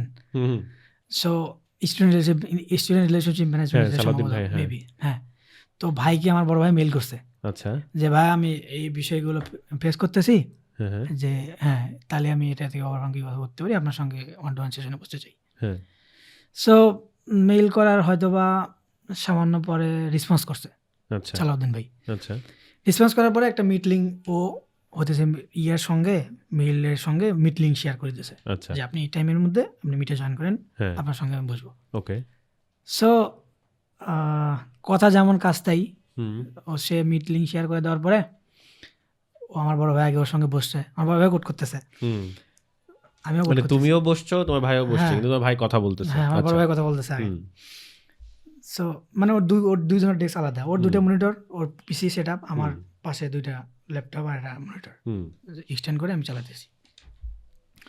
তো ও শুনতেছে, ওর কানের মধ্যে হেডফোন দেওয়া, আমি বলছিলাম না ওই হেডফোনটা খুলে লাউডে দেন আমি শুনি দেখি কি অবস্থা। হুম, তো ও ওর সঙ্গে কথা বলতেছে, আমি বলতেছি না আমি শুনবো না, তাহলে আমার হয়তো বা ওকে যেটা বলতেছে সেটা হয়তো বা ওর মাইন্ডে লাগতেছে, কিন্তু হয়তো বা ওটা আমাকে না বলার কারণে হয়তো বা আমি ওটা নিব না, সেজন্য আমি বাইরে চলে গেছি যে আপনার সঙ্গে শেষ হোক অ্যান্ড দেন আমি বলতেছি। আচ্ছা, আমার বড় ভাইয়ের সঙ্গে কী কী বলছে ও জানে, আমি অত বেশি জানি না, শুনিনি। তো তারপরে বললো যে আমার ছোটো ভাইও কোর্স করতেছে আপনাদের সঙ্গে, সো আপনি কি ওর সঙ্গে কথা বলবেন, ওর মাইন্ডসেটটা অনেক বেশি চেঞ্জ হয়েছে, প্রবলেমেটিক হইতেছে। হুম, সো তখন সালাউদ্দিন ভাই বলে ঠিক আছে দেন, সমস্যা নাই, নো প্রবলেম। হুম, তো আমি সালাম দিলাম, কথাবার্তা বললাম। হুম, উনি হইতেছে আগে বলতেছে ঠিক আছে আপনার কোড করা লাগবে না, মানে এরকম করে বলতেছে, আচ্ছা, ওকে, ঠিক আছে আপনার কোড করা লাগবে না, আপনি আমার কথা শোনেন বলে এরকমভাবে মানে আমি দেখলাম যে কথা বলার স্ট্র্যাটেজিটা, মানে আমি এখান থেকে মানে অনেক কিছু শিখছি আমার বড় ভাইয়ের কাছ থেকে অথবা প্রোগ্রামিং ইয়ে থেকে, যে এনারা আসলে আমি একটা জিনিস সমাধান চাচ্ছি, সেই সমাধান না দিয়ে সেই কথাটা ঘুরাই নিয়ে যায় অন্য দিকে নিয়ে যায় সমাধান দিচ্ছে। হুম, মানে উনি চাইলে ইনিশিয়ালি ওখানে সমাধান দিতে পারতো, কিন্তু না, ওটা না করে ওই কথাটা ঘোরাই নিয়ে যায় আমার দিকে নিয়ে এসে যে ঠিক আছে আমি তোমার পক্ষে আছি, হুম, আমার পক্ষে আসলো, আসার পরে এখন বলতেছে ঠিক আছে বলো, আচ্ছা, আগেই কোশ্চেনটা আস্ক করলো না, হুম, এরকম। তো উনি বলে ঠিক আছে আপনি বলেন আপনার সম্পর্কে, আপনার শিডিউল বলেন, আপনি কী কী করেন, সারাদিন কী করেন, খাওয়া দাওয়া কখন করেন, আপনার শিডিউল বলেন, কখন কোর্স করেন, কত ঘন্টা কোর্স করেন, এগুলো বলতেছে। হুম, আমার মাইন্ডটা ঘুরে নিয়ে গেছে। আমি বলবে না উনি যে আপনার কী প্রবলেম বলেন, ডিরেক্টলি বলবে না, এরকম না। আমি হলে তাই করতাম। এখন হয়তো বা স্ট্র্যাটেজি অনেক বেশি চেঞ্জ হতে শিখতেছি। ওকে, সো উনি এটা ঘুরে নিয়ে যায়, বলতেছে ঠিক আছে মাইন্ডসেট বলেন, আপনি কী করেন, কোন সময় কী করেন, সকালে কখন ওঠেন, ভিডিও কখন দেখেন, এগুলো শুনতেছে। শোনার পরে বলতেছে ভাইয়া দেখেন এখন এমন একটা সময় যাচ্ছেন এখানে কোনো আউটপুট দেখতে পাচ্ছেন না, সেই জন্য আপনার ভালো লাগতেছে না। আপনি এই মাইলস্টোন শেষ করার পরে যখন আপনি আউটপুট দেখতে পারবেন, যখন ডম ইভেন্ট ঘটাবে ব্রাউজারের মধ্যে, আপনি ক্লিক করে করে ফাংশনালিটি দেখতে পারবেন, তখন আপনি ভাই আমি যে এখন আপনি চাচ্ছেন আমি থেমে যাই, পারতেছি না, কিন্তু তখন আমি আপনাকে থামাতে পারবো না। উনি সে কথা বলছিল সালাউদ্দিন ভাই, ওকে, ওই কথাটা আমার এখনো মনে আছে। আচ্ছা, তারপরে সালাউদ্দিন ভাইকে আমি লিঙ্কডিনে খুঁজি, ওনাকে মানে কানেকশন দেই, ও অ্যাকসেপ্ট করে না যেহেতু অনেক ব্যস্ত। যাই হোক, আমার আর একটা ইয়ে ছিল যে আমি যার সঙ্গে কথা বলি বা ইয়ে নেই তার সঙ্গে লিঙ্কডিনে কানেকশন পাঠাই দিই, হ্যাঁ ট্রাই করি। তো এরপরে ভাইয়ের সাথে কথা বলে কি কোর্স আবার শুরু করছিস? হ্যাঁ, আচ্ছা, আমার তো ফলতে চলে আসছি আবার সেই দিনের মধ্যে মডিউল শেষ করে ফেলেছি। আচ্ছা, মডিউল শেষ করার ওই যে একটা বাকি ছিল ওটা সহ শেষ করে ফেলা। আচ্ছা, শেষ করে ফেলেছি। এটা কি এরপরে আর কোনো প্রবলেম হয়েছিল না এই একটাই না, প্রবলেম? একটাই প্রবলেম, এই একটাই প্রবলেম, প্রোগ্রামিং আর কোনো প্রবলেম নেই। এরপরে মোটামুটি চালাই যেতে পারছিল। তুমি কি এরপরে হচ্ছে কোর্স মানে অন টাইমে শেষ করছিলা জি নাকি হচ্ছে লেট হয়েছিল? না, একদিন 1 সেকেন্ডও লেট হয় নাই। আচ্ছা যখন মডিউল দিছে আমি মডিউল শেষ করে ঘুমাইছি। আমার শিডিউল ছিল যে মডিউল দেয় 8টায়, হুম আমি আর্লি অ্যাক্সেস নেই 6টায়। হুম আগে নিতাম না, মাস 1-1.5 পরে বুঝলাম যে অ্যাক্সেস নেওয়া যায়, সমস্যা নাই, এটা জেমস কাটে বিষয় না। তো অ্যাক্সেস নিয়ে আমি হতেছে যে 12:30 1টা পর্যন্ত কোড করতাম। হুম করার পরে আমি সেই কোডেই প্র্যাকটিস করতাম আচ্ছা এবং হতেছে যে পরবর্তী সময়ে আমি ভাবলাম যে না, প্রোগ্রামিংয়ের যেটা করাইতেছে আমি তার চাইতে বেশি প্রজেক্ট করব একা একা। আচ্ছা আমি এই যে প্রোগ্রামিং হিরো যা দেখাচ্ছে এর থেকে তুমি বেশি করবা, এই বুদ্ধি আসছে কোত্থেকে? এই বুদ্ধি আসছে যে আমি একটা ভিডিও দেখতেছিলাম যে বলতেছে আপনি যে স্কিলটা পারেন সেটা যদি আপনি অ্যাপ্লিকেশন না করতে পারেন আচ্ছা আপনার কোনো লাভ নেই। হ্যাঁ আপনি শুধু দেখে যাচ্ছেন কিন্তু অ্যাপ্লিকেশন করতে পারতেছেন না, ওটা লাভ নেই। কারণ আপনি ভিডিও দেখতেছেন, ভিডিও অ্যাপ্লিকেশন করতেছেন, হ্যাঁ ওটা সবাই পারবে। হ্যাঁ মানে কিন্তু এটা তো একটা কোর্স আমি হ্যাঁ। করতেছি, এটা শিখতেছি, কিন্তু ওটা আমি আরো ডেপথে শিখতে হ্যাঁ। পারতেছি কিনা ওটা আমার একটু টেস্ট করে True, নিজের দেখা। true, হ্যাঁ এইটা একটা ভালো প্র্যাকটিস হ্যাঁ। তো আমি যদি সেম কাজটাই করি যে পূর্ববর্তী ব্যাচের, আমি তো পেয়ে গেছি লিঙ্ক কিভাবে খোঁজ করা যায়। পূর্ববর্তী ব্যাচের অ্যাসাইনমেন্ট ধরেন 5, আমাদের অ্যাসাইনমেন্ট 3 চলতেছে, তো আমি দেখি ব্যাচ 5-এর বা 6-এর অ্যাসাইনমেন্ট 3-এ কি ছিল। এটা আগে থেকে দিছিল, প্রিপারেশন হ্যাঁ। না, ওই যে আমাদের মানে প্রিভিয়াস ইয়ারের কোশ্চেন পড়ার মতো কোশ্চেন আর কি। পড়ার মতো, আচ্ছা, হ্যাঁ। ওটা দেখি XD ফাইল বা মানে ফিগমা ফাইলটা দেখি। ওকে তখন আমাদের পিকজোটা চলে আসছে, আমি ফিগমা ফাইলটা পিকজোতে রান দিই, দিয়ে আমি ওটা করার ট্রাই করি। আচ্ছা ওটা আমি আগেই করি এবং আমি ফজর পর্যন্ত করি। ফজরের পর ফজর নামাজ পড়ে ঘুমাই, কারণ রাত্রেবেলা কোনো প্যারা নাই, হ্যাঁ ঠান্ডা কোনো থাকে, হইচই নাই। নিরিবিলি থাকে। হ্যাঁ হ্যাঁ তো এরপরে তুমি পুরো কোর্স তো শেষ করলা, হ্যাঁ এই কোর্স শেষ করে ব্ল্যাক বেল্ট পাইছিলা? হ্যাঁ, ব্ল্যাক বেল্ট পাইছি। আচ্ছা এর আগে আর্লি জবে গেছিলাম। আচ্ছা আর্লি জবে আমার অ্যাসাইনমেন্ট সব মার্ক 60 ছিল, হ্যাঁ 11 পর্যন্ত। হ্যাঁ 60 থাকার পরে আর্লি জবে যাই। হুম আর্লি জবে যাওয়ার পরে সব কিছু অল ওকে। আপনি মনে হয় কয়েকটা নিয়েছিলেন, আচ্ছা জবের ক্লাস নিয়েছিলেন, লিঙ্কডিন সাজান বা সেগুলো করা, হুম রিজুমি টিজুমি। হুম সো সব কিছু ওকে। সর্বশেষ যেটা হয় রিজুমি মেক করা। হুম আমি আমার বড় ভাই মানে শহর থেকে বাসায় চলে আসছি, মডিউল টুডিউল সব ঠিকঠাক দেখতেছি। সো আমাদের বাসায় একটা কাজ পড়ে যায়, সো সেই কাজের জন্য আমরা শহরে চলে যাই সেই দিন। আচ্ছা আমার ডিভাইসগুলো সব নিয়ে এসেছি বাসায়, মানে আচ্ছা। বাসায় আসতে হয়, তখন হ্যাঁ। একটা প্রবলেম ছিল। হ্যাঁ So, বাসায় আসি, আমাদের ডিভাইসটা রেখে যাই, কিন্তু আমার ঠিক মনে আছে আমি একটা কাজে গেছি, ওখান থেকে আমরা চলে আসবো, আসে রিজিউমিটা করে সাবমিট দিব। আচ্ছা সো এমন একটা প্রবলেমে পড়ি যাওয়ার পরে, যে ওখান থেকে আমি মুভ অন করতে করতে আমার ডেডলাইনটা পার হয়ে যাচ্ছে। আচ্ছা সো আমি তো মানে কিছুটা করে রাখছি রিজিউমিটা, হ্যাঁ হ্যাঁ যে আসে বাকিটুকু সামান্য করে আমি ওটা সাবমিট দিয়ে করে দিব। দিব। হ্যাঁ, আচ্ছা আর্লি জবের যেটা হতেছে। হ্যাঁ তো রিজুমি বানাইতেছি, মেক করতেছি, আমার খালাতো ভাই আমাদের বাসায় থাকে। তোকে বললাম আমার ল্যাপটপটা ওপেন করো, করে রিজুমি বানানো আছে ওটা তুমি হতেছে প্রথমে সাবমিট দিয়ে দাও। তো বলতেছে এটা তো ফিল আপ হয়নি, তো কী করবো। তো আমি বলতেছি ঠিক আছে দেখো রিজুমি কোথাও কোনোভাবে মেক করা যায় কিনা, কোনো টেমপ্লেট থেকে। সো আমি রিজুমিটা টেমপ্লেট ও করছে কি, রিজুমিটা আমি একটা টেমপ্লেট রিসিভ দিয়েছিলাম ফোন থেকে, টেমপ্লেট দিছি। ও সেই টেমপ্লেটটা কপি করে আমার নাম বসায়, আমার ভাইয়ের নাম ওটাতে বসায়, দুইজনের থেকে দুইজনের সাবমিট দিছে। ভিতরে কন্টেন্ট সেম না, আলাদা আলাদাই করছে। আচ্ছা কিন্তু সেখানে রিজুমির একটা কথা ছিল যে কালার ইউজ করা যাবে না, ছবি ইউজ করা যাবে না, শুধু টেক্সট ইউজ করতে হবে। তো আমরা ওগুলো ইউজ করছি। আচ্ছা আমার একটা টেমপ্লেট যেখানে থাকে। তুমি তো করো না, তুমি আরেকজনকে দিয়ে করাচ্ছিলা। হ্যাঁ সো ও ওটা করে সাবমিট দিছে। সো আমি তো খুশি যে না আর্লি জব প্লেসমেন্টে একটা টিমে যাবো। তো পরে একটা রিগ্রেট মেইল আসে যে না সরি আমরা আসলে আর্লি জবের আর করতে পারতেছি না।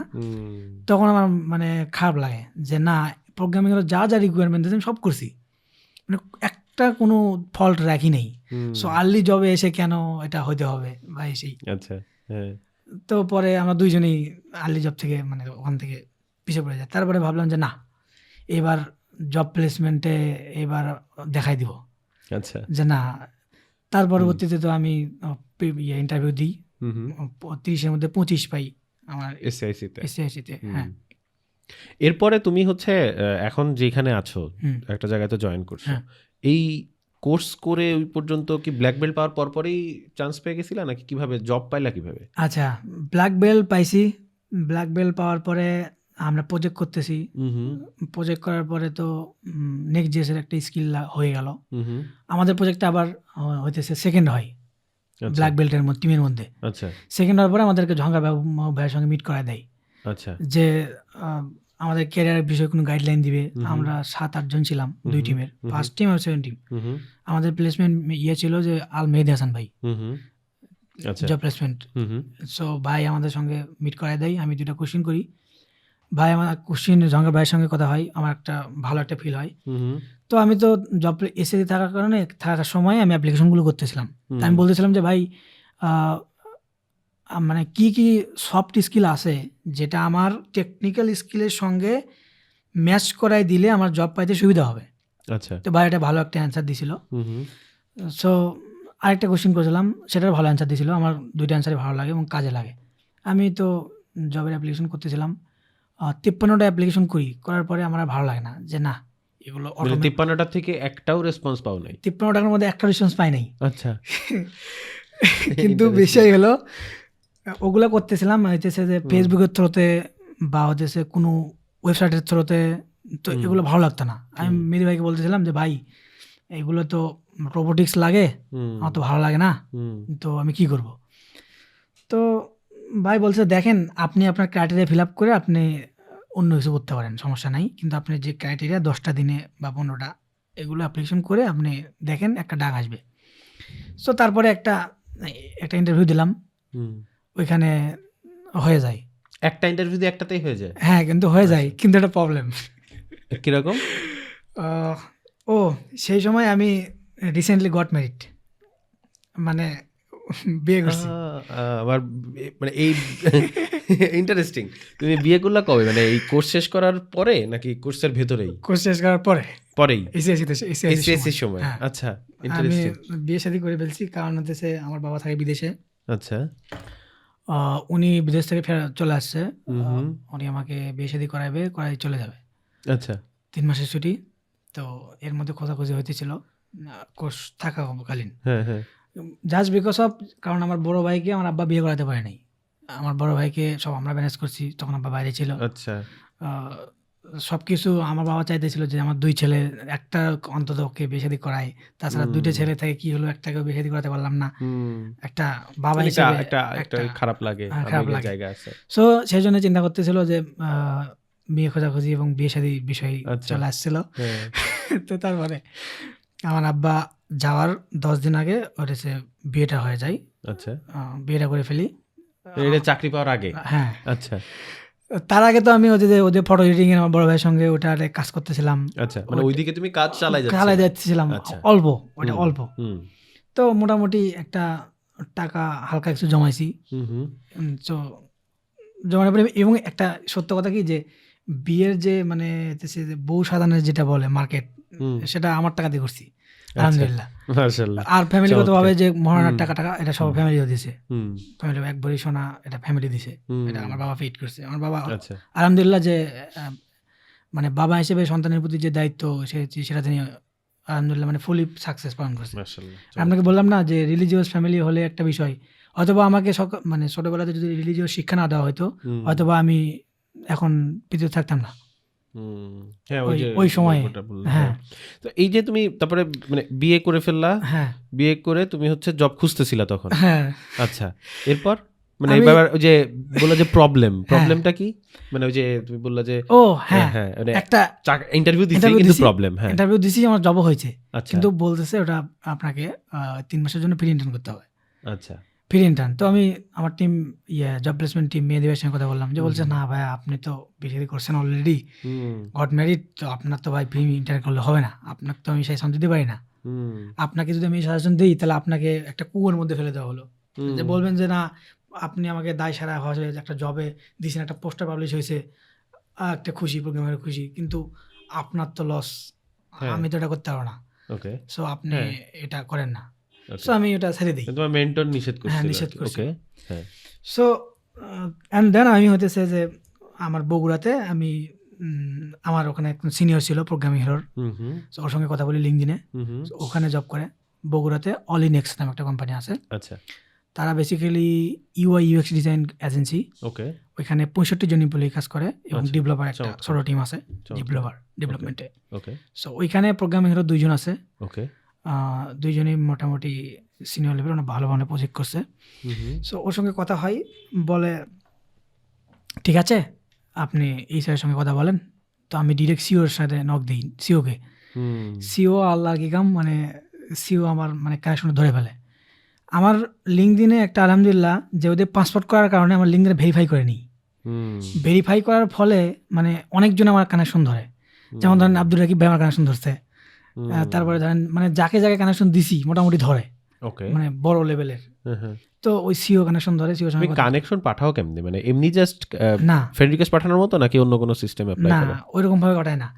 আমি আগে ওর প্রোফাইল মানে একদিন ভিজিট করে আসি, দ্বিতীয় দিন যে কানেকশন পাঠাই এবং একটা মেসেজ দিই, অ্যাড নোট। হ্যাঁ নোটে গিয়ে মেসেজটা দেই যে আমি এই কারণে ইন্টারেস্টেড, বা এটার জন্য আমি এটা করতেছি, এটা বা এই মানে আমি যখন আব্দুল রাকিব ভাই মেসেজ দিই, আমি ভাই ব্যাচ 11-এর একজন, আমি এটা করতেছি, এটা বলার পরে আমার এই কানেকশনটা রিসিভ করে। সো এইভাবে আমি কানেকশনটা দিছি, সিও রিসিভ করে, ওর সঙ্গে কথা হয়, বলে ঠিক আছে তুমি এই স্যারের সঙ্গে কথা বলো।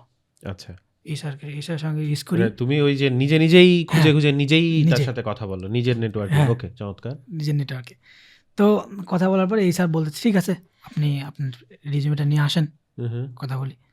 তো আমি গেলাম, তো তারপর সব কিছু ঠিকঠাক কথাবার্তা হলো।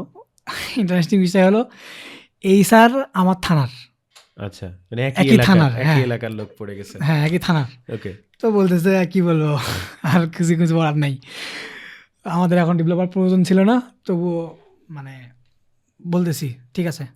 ততদিন আমি গট ম্যারিড বেশি করে ফেলছি। আমি মনে হয় যে বিয়েটা একটা টার্নিং পয়েন্ট। আমি ওই যে টিপনোটা অ্যাপ্লিকেশন করছি, টিপনোটা অ্যাপ্লিকেশন করার পর আমি অ্যাপ্লিকেশন অফ, আচ্ছা, আর অ্যাপ্লিকেশন করি নাই। 53টা অ্যাপ্লিকেশন করার পরে একটা ইন্টারেস্টিং বিষয় হলো আমি যেখানে জব করতেছি ওইটার কোনো অ্যাপ্লিকেশন আমার ওই অ্যাপ্লিকেশন লিস্টের মধ্যে নেই।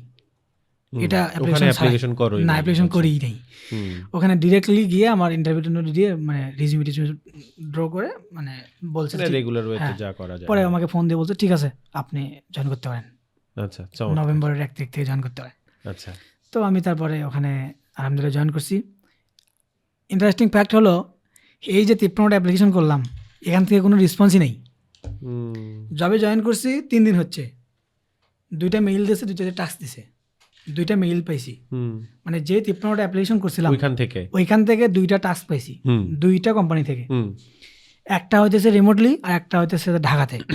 আচ্ছা, তো আমি বলছি যে সরি ভাইয়া আমি তো অলরেডি জবে আছি, আমি কিভাবে এটা করতে পারি, আর ওনাদের সঙ্গে আমি একটা কমিটমেন্টে আছি, আমি তো যেতে পারবো না। আর ওটা আমার সুইটেবল, আমার বগুড়াতে, আমি বাসা থেকে যাওয়া আসা করতে পারতেছি, যে কোনো সময় আমার যা ইচ্ছা মানে ফ্যামিলি মানে নিজ শহরে হলে কি রকম হয় একটা সুবিধা হয়। তো তুমি ওখানে এখন অনসাইট কাজ করছো? এখানে এখন অনসাইট, মানে কি নভেম্বরের 1 তারিখ থেকে জয়েন করছো? ভালো, চমৎকার।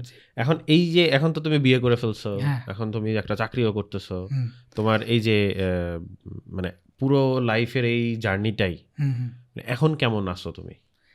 এখন বলতে গেলে আলহামদুলিল্লাহ ভালো আছি, সব দিক থেকেই আলহামদুলিল্লাহ, সব দিক থেকে মাশাআল্লাহ। তুমি এমনি পড়ালেখা কি আর আগানো হয়েছে নাকি? হ্যাঁ পড়াশোনা করতেছি বগুড়া আইজুল কলেজ থেকে, ডিগ্রিতে পড়তেছি এখন।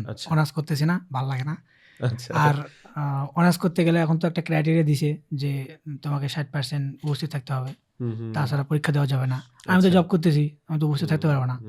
সো দ্যাটস ওয়াই আমি ডিগ্রিতে পড়াশোনা করতেছি।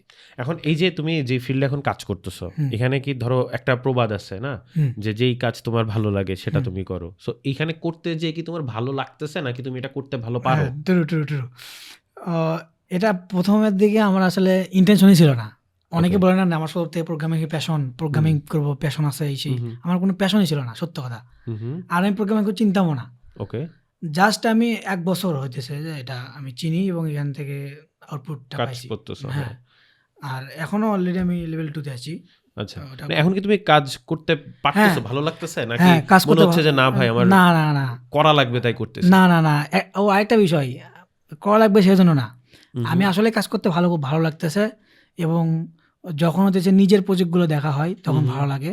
এবং হচ্ছে আমি বিয়ের 7 দিনই হয় নাই একটা ক্লায়েন্ট প্রজেক্ট পেয়েছি। মাশাআল্লাহ, মানে বিয়ের পরে তোমার ইয়া হইছে আর কি। বিয়েটা আসলে আল্লাহর একটা রহমত, যে এটা আসলে একটা রহমত ছিল। ওই ক্লায়েন্ট প্রজেক্ট পাওয়ার পরে ওটা আসলে ভালো লাগছে যে না প্রোগ্রামিং দিয়ে আসলে টাকা পয়সা ইনকাম করা যায় বা ভালো। হুম, তারপরে আমার একটা ফ্রেন্ডের সঙ্গে একটা প্রজেক্টে কাজ করছিলাম। সো আমার গাফিলতির কারণে প্রজেক্টটা আমি করতে পারিনি, কিন্তু প্রজেক্টটা অনেক বেশি ভালো ছিল। ওখানে যদি কাজ করতে পারতাম আমার স্কিলটা আরো অনেক বেশি করে হইতো। এখন তোমার পরবর্তী তাহলে ক্যারিয়ারের আর প্ল্যান কি, ইচ্ছা কি, এর আচ্ছা। পরবর্তীতে কি করবা? ক্যারিয়ারের প্ল্যান হলো যে ডাটা স্ট্রাকচার, অ্যালগোরিদম এবং এআইএমএল নিয়ে কাজ করার চিন্তা ভাবনা আছে। আচ্ছা। এইটা পার করার পরে, মানে লেভেল 2 যে করতেছি এটা পার করার পরে, এই সময় না, হুম ধরেন আরো 6 মাস পর হুম এআইএমএল নিয়ে তুমি এই চিন্তা লেভেল ভাবনা। 2 শেষ করার পরে বা ধরো এআইএমএল বা ডাটা স্ট্রাকচার শেখার পরে তুমি তোমার বড় ভাইকে একটা থ্যাংক ইউ দিও, হ্যাঁ কারণ তোমার ভাইয়ের কারণে কিন্তু হ্যাঁ এই হ্যাঁ টোটাল হ্যাঁ, true, জার্নিটা true. স্টার্ট হইছে আর কি। আমার বড় ভাইও জব করতেছে, আমিও জব করতেছি। ওই একই কোম্পানিতে না নাকি না না, দুই জায়গায়? আলাদা, এই দুইজন সেম প্রোগ্রামিং হ্যাঁ, রিলেটেড? Same programming related. হ্যাঁ। এবং এখানে একটা বিষয় অ্যাড করতে ভুলে গেছি যে আমার ভাবি অনেক বেশি সাপোর্ট দিছে। আমার ভাবি আমাদেরকে রান্না বান্না করে খাওয়াইছে এবং কোনো কিছু বলে নাই, আমার একটা কাজ করে নাই। আমার শিডিউলটা ছিল, আমি প্রথম 3 মাস শিডিউলটা ছিল এরকম যে সন্ধ্যার দিকে মানে সারা রাত কোড করতাম, হুম হুম ফজর নামাজ হয়তো, ফজর নামাজ পড়তাম, পরে ঘুমাইতাম, হুম জোহরের নামাজের দিকে উঠতাম, হুম উঠে খাওয়া দাওয়া করতাম, মানে খাওয়া দাওয়া করে নামাজ কালাম পড়তাম, আগে নামাজ কালাম পড়তাম, তারপর খাওয়া দাওয়া করতাম। হুম অ্যান্ড দেন আমার বই পড়ার অভ্যাস ছিল। হুম হুম। তো আমি হতেছে যে খাওয়া দাওয়া করে নামাজ কালাম পরে আগে করে বসতাম, আচ্ছা, কোডিং করে? কোডিং করে হইতেছে আসরের সময় আমি বাইরে টাইরে, আমার কোনো বন্ধু বান্ধব ছিল না, সব আচ্ছা। অফ, মানে এই দিকে ফেল করছি, করার পর থেকে তো কোনো বন্ধুর এমনি সঙ্গে যোগাযোগ বন্ধু নাই। বান্ধব কমে যায়। আমি ফেসবুক থেকে তো একদম লিভ নিছি 1 বছরের জন্য, হুম লিভ নিছি, সব সোশ্যাল মিডিয়া থেকে লিভ নিছি। আমাকে কেউ কোনো নক দিয়ে কোনোভাবে পায় না, হুম ফোন দিলে আমি ধরি না, মানে ফোন অফ। হুম এরাও একটা সুযোগ যে এই সময় প্রোগ্রামিংটা করে আমার খুব ভালো হয়েছে, কারণ কোনো চাপটা আসেনি কোনো দিক থেকে, হুম। কোনো ফ্রেন্ড। এখন তোমার বন্ধু বান্ধবরা তোমাকে খুঁজে? হ্যাঁ, বন্ধু বান্ধবরা অনেক খোঁজে। এখন ওরাই নিজ থেকে খুঁজে হ্যাঁ, নেয়? নিজ থেকে খোঁজে নাই। মানে এটা কিন্তু একটা ইন্টারেস্টিং ব্যাপার, যখন তুমি সাকসেসফুল হয়ে যাবা বা মোটামুটি একটা জায়গায় চলে যাবা, বন্ধু বান্ধব কিন্তু তোমাকে খুঁজে নেবে। হ্যাঁ, true. কিন্তু যখন আমরা বন্ধু বান্ধবকে খুঁজতে থাকবো, আমরা কিন্তু সাকসেস থেকে আসলে একটু, মানে বন্ধু বান্ধব অবশ্যই ভালো, হ্যাঁ, বাট একদম গলে গেলে দেখা যাচ্ছে বিকালবেলা প্রতিদিন আড্ডা না দিলে ভালো লাগে না, true. আমি সময় নষ্ট না করলে ভালো লাগে না। এই যে বন্ধু বান্ধবের একসাথে যে জায়গাটা, হুম, এইটা যদি ক্যারিয়ার তৈরি না হয় তাহলে এটা লং long লাস্টিং lasting করে না। জি, ক্যারিয়ার তৈরি হয়ে গেলে বন্ধু বান্ধবী কিন্তু খুঁজে নেয় পরে। হুম, হুম, হুম। এটা ভালো জিনিস বলছো। হ্যাঁ। তো আমার শিডিউলটা ছিল এরকম যে পরবর্তীতে আমি হতেছে বিকেলবেলা হলে বই করতাম এবং কোরআন পড়তাম। আমার একটা অভ্যাস ছিল যে গুড প্র্যাকটিস। প্রত্যেকদিন 10 পেজ গুড প্র্যাকটিস। 10 পেজ কোরআন পড়া চমৎকার। এবং হতেছে বইটা পড়া মাগরিব পর্যন্ত। চমৎকার। অ্যান্ড মাগরিবের পরে কিছু নাস্তা পানি করে আবার প্রোগ্রামিংয়ে বসতাম, কোড করতাম, আবার ফজর, এরকমভাবে 3 মাস চললো। 3 মাস পর শরীরটা মানে একটু খারাপ লাগতেছিল যে না, রাতের বেলা কাজ আমার অভ্যাস ছিল না, আবার একটু মানে টানা রাতে প্রথম কাজ হয় না। করলে, হ্যাঁ। এবং আমার আমিও তখন একটা অভ্যাস ছিল কি যে আমার প্রত্যেকদিন গিটহাবে একটা কোড পুশ করতে হবে। ওকে। গিটহাবে হ্যাঁ। যদি আমি কোড পুশ না করি আমার ঘুম ধরে না। ওকে।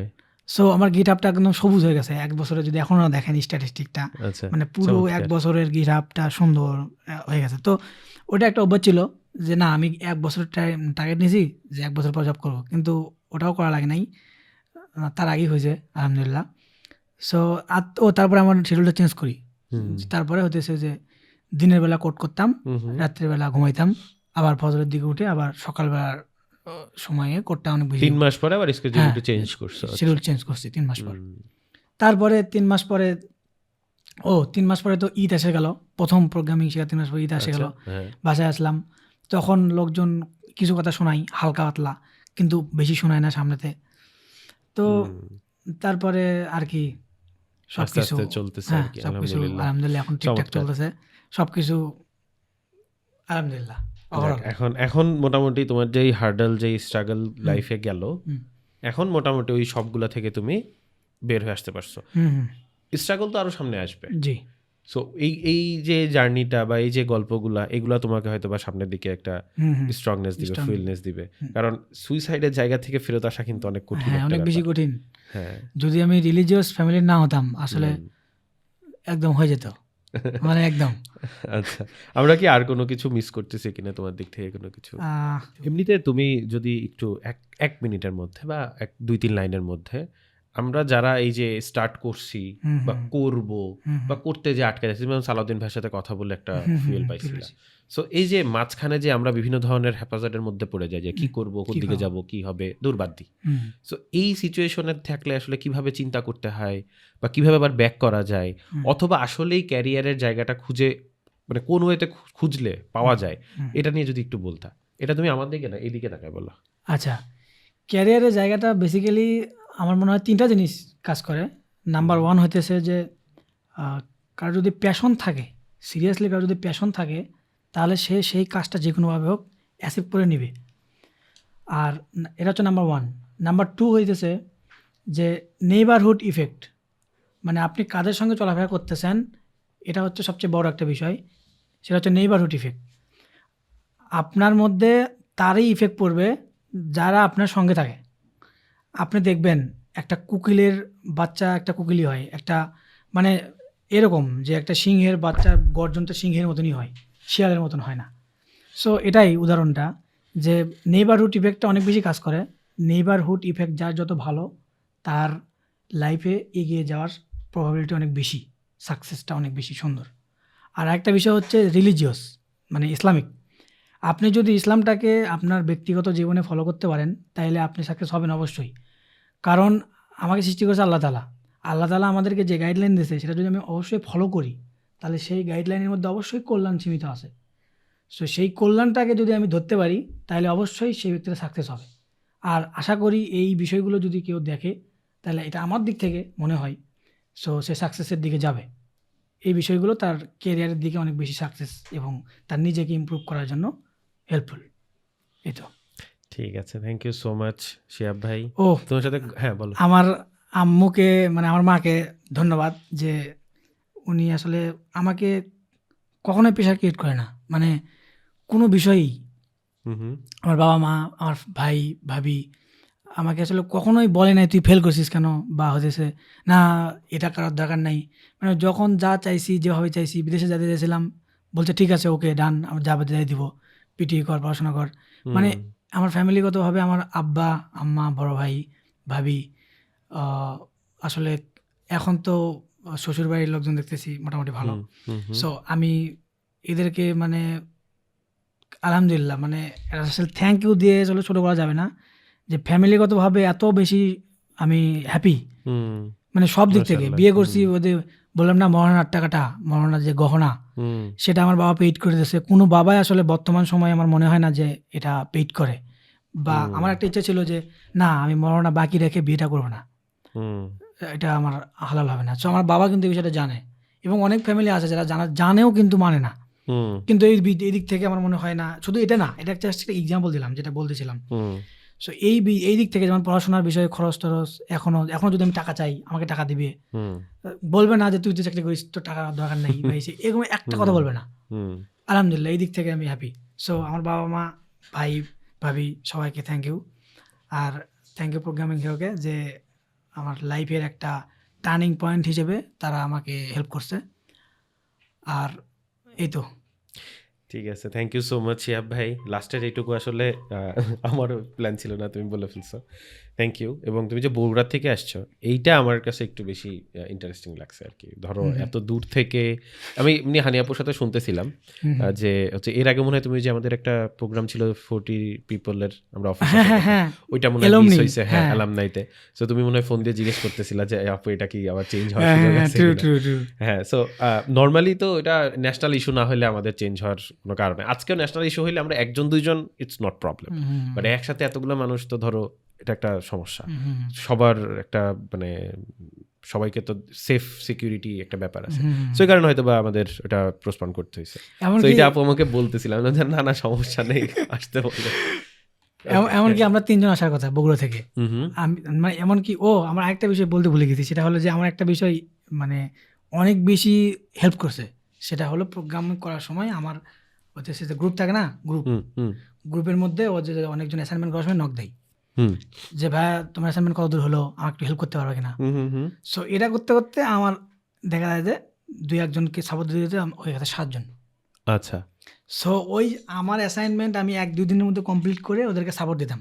ওকে। ওই 7 জনকে আমি সাপোর্ট দেওয়ার ফলে আমার এমন একটা জিনিস হয়েছে যে আমার যদি আমার কোডগুলো একদম ঝালাই হয়ে যায়, মানে হ্যাঁ, কোডগুলো মানে নিজে শিখে পাশাপাশি আরেকজনকে শেখাইতে পারলে হ্যাঁ ওই জিনিসগুলো একদম আত্মস্থ হয়ে যায়। হ্যাঁ, খুব আর ভালো। হ্যাঁ দ্বিতীয় মোটিভেশনটা ছিল কি যে আমি যদি না শিখি আমি ওদেরকে কিভাবে সাপোর্ট দেবো, হ্যাঁ, ওরা তো আমার কাছে জিজ্ঞেস জিজ্ঞেস করবে, করে আমি তো আমি পারলাম না পারলে তখন তো ওরা আবার হলো বলবে না, ভাই পারে না। হলো না। হ্যাঁ, এটা ভালো জিনিস। তো এইটা হইতেছে 7 জনের মতো ছিল, 7 জন আমার কাছে সবসময় ছিল, আর 8 জনের মতো হবে, এরা কম সময় যাতায়াত করতে পারছে, মাশাআল্লাহ, খুব কম সময়। তোমাদের ইন্টারনাল গ্রুপে হ্যাঁ, আলোচনা হ্যাঁ, হতো। আলোচনা হতো। হ্যাঁ, হ্যাঁ, সো আলহামদুলিল্লাহ সেই 7 জনের মধ্যে 4 জনই এখন জবে আছে, মাশাআল্লাহ, 3 জন চমৎকার, মিস করছে। চমৎকার। সো কমিউনিকেশন রাখো। হ্যাঁ, নেটওয়ার্কিং, অবশ্যই communication আছে, communication ওর সঙ্গে কথা খুব হলো। গুরুত্বপূর্ণ আর কি। হ্যাঁ হ্যাঁ হ্যাঁ, কারণ এই জার্নিটা, ডেভেলপমেন্টের জার্নিটা আসলে কিন্তু অনেকটা নেটওয়ার্কিং এর সাথেও networking এর কানেক্টেড। সাথে। তুমি যখন আস্তে আস্তে আরেকটু সিনিয়র হইতে থাকবা তখন কিন্তু এই নেটওয়ার্কিং হেল্প করবে আর কি। হুম, মানে এখন স্টার্টিং এ ধরো সবাই সেম, বাট 2-3 বছর পরে এক্সপিরিয়েন্সের কারণে ওই যে একটা ভালো আন্ডারস্ট্যান্ডিং হইলো, তখন কিন্তু পিক করে যে আচ্ছা শিহাব ভাই আসেন, আমার এখানে নতুন একটা ওপেনিং আসছে, সিনিয়র পারসন, আপনি আসেন, আপনি কাজ করেন। true, true, true. সো ঠিক আছে, thank you so much Shihab ভাই, তোমার সাথে অনেক মানে ভালো লাগতেছিল, গল্প করতেছিলাম, ভালো লাগতেছে, শুনতেছিলাম। অনেকক্ষণ হয়ে গেছে, 1 ঘন্টা, আমি ঘড়ি দেখলাম মোটামুটি 1 ঘন্টা হয়ে গেছে আমরা গল্প করতেছি। চমৎকার। সো ইনশাল্লাহ সামনে আবার কথা হবে আমাদের, কোনো একটা অনলাইনে হতে পারে, অফলাইনে হতে পারে, আমাদের সামনে আবার হিরোইনিয়ানও আছে, ওই সময় দেখা হবে ইনশাল্লাহ। হ্যাঁ ভাই, ইনশাল্লাহ। Thank you. ওয়েলকাম আপনাকে। আর একটা বিষয় সেটা হলো যে আমার জন্য যদি কোনো সাজেশন থাকে সেটা আপনি শেয়ার করতে পারেন। যেমন ধরেন সামনেতে হয়তো বা দেখা যাচ্ছে যে ব্যাক এন্ড ডেভেলপার অনেক বেশি চাহিদা হবে, ফ্রন্ট এন্ডের একটু না কম, যেমন অনেক বেশি এআই এর মডেল চলে আসছে, সেটা অনেক বেশি ভালো আউটপুট দিচ্ছে। সো সামনের ক্যারিয়ারে আমার কোনটা করলে আমার লাইফের মানে বেস্ট আউটপুটটা আমি থাকতে পারবো, মানে টিকতে পারবো এই জগতে। ঠিক আছে, ওইটা অবশ্যই আমরা আলোচনা করে ফেলবো না, কোনো সমস্যা নেই। তুমি একটু আমাকে মেল করে দিও, আমরা কথা বলে নিব না, প্রয়োজনে মিটে বসে 1-to-1 বাসায় আরামসে ঠান্ডায় বসে কথা বলবো। ওকে ওকে এখন এই বিষয়ে আলোচনা করতে গেলে টাইম চলে যাবে। ওকে সো ঠিক আছে, thank you so much. Okay, welcome ভাইয়া।